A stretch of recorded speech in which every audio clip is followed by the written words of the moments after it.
মুসলিম কান্ট্রিতে আমরা নামাজ পড়তে পারতেছি না, তোমরা চাকরি করতে আসছো প্রাইভেট সেক্টর জব, সেখানে নামাজ নিয়ে পড়ে থাকা যাবে না।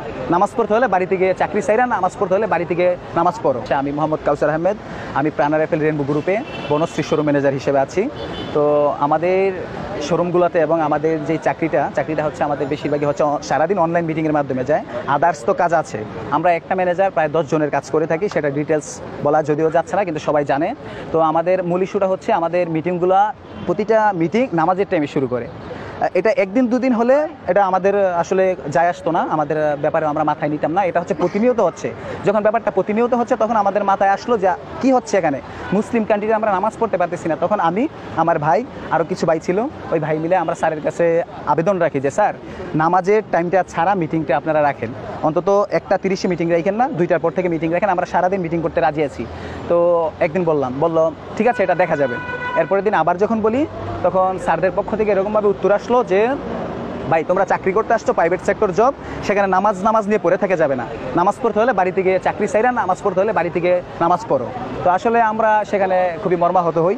এই কথা শুনে আসলে আমরা একদিন আবার পর্যালোচনা করি, দেন আবার স্যারদের সাথে আমরা আবেদন রাখি স্যার নামাজের টাইমে মিটিং রাখা যাবে না। দেন আমাদের রিটেল ম্যানেজার জাকির স্যার, আমাদের এরিয়া ম্যানেজার ইকরামুল স্যার আমার শোরুমে আসে। কেন আমি এটা জোরদার দাবি রাখি, আইসা বলে ভাই আপনি নামাজ নিয়ে এতভাবে পড়ে আছেন, তা আপনারা কি একদম ডাইরেক্ট আইসাই বলে, এই আমার পাশের এরিয়া ম্যানেজারকে বলতেছে কোন জামাত শিবিরের বাচ্চা আপনাকে কাউন্টার দিছে যে মিটিং করা যাবে না।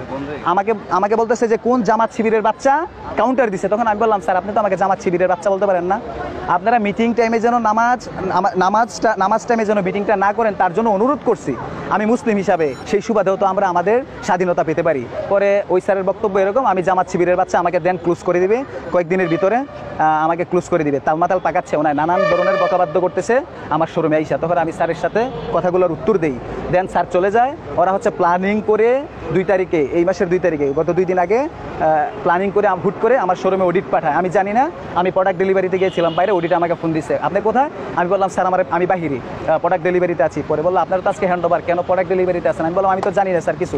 হ্যান্ড ওভার হলে শ্রম আইনে আছে, একটা মানুষকে ক্লোজ করতে হলে অন্তত 1 মাস আগে নোটিশ দিতে হবে, 2 মাসের স্যালারি প্রদান করতে হবে, না হয় মেল দিতে হবে। কিন্তু ওনারা আমার কিছু দেয় নাই, মেসেজ, নোটিশ, কোনো কিছুই দেয় নাই, মেল। তখন আমি এরিয়া ম্যানেজারকে জিজ্ঞাসা করি আমার হ্যান্ড ওভার হবে কি কারণে? তখন এরিয়া ম্যানেজার বলে আমি জানি না, হায়ার ম্যানেজমেন্ট জানে, সব স্যাররা আসতেছে, আপনি বসেন। তখন আমি শোরুম খুললাম, সবাই আসছে, ওনারা হচ্ছে এমডি স্যারের উপরে ক্লেম করছে যে এটা নাকি এমডি স্যার নির্দেশ দিচ্ছে আমাকে অবৈধভাবে হ্যান্ড ওভার দেওয়ার জন্য। কিন্তু আমরা যতটুকু জানি এমডি স্যার এরকম কাজ করার কথা না, আমরা এমডি পর্যন্ত যেতে পারি না, আমরা ইডি পর্যন্ত যেতে পারি। তো এখন আমি শোরুমে ঢোকার পর ওদের বক্তব্য ছিল এরকম যে ভাই এটা প্রাইভেট কোম্পানি, আমাদের কোম্পানি, আমরা যখন তখন আপনাকে ক্লোজ করে দিতে পারি, আপনার এখানে কোনো রাইট নাই কোনো বক্তব্য রাখার। দেন আপনি এখানে কোনোভাবেই আপনি হ্যান্ড ওভার থেকে বাঁচতে পারবেন না, বাঁচলে আপনারা সিপিডি দিয়ে ধরে হেড অফিসে নিয়ে যাব।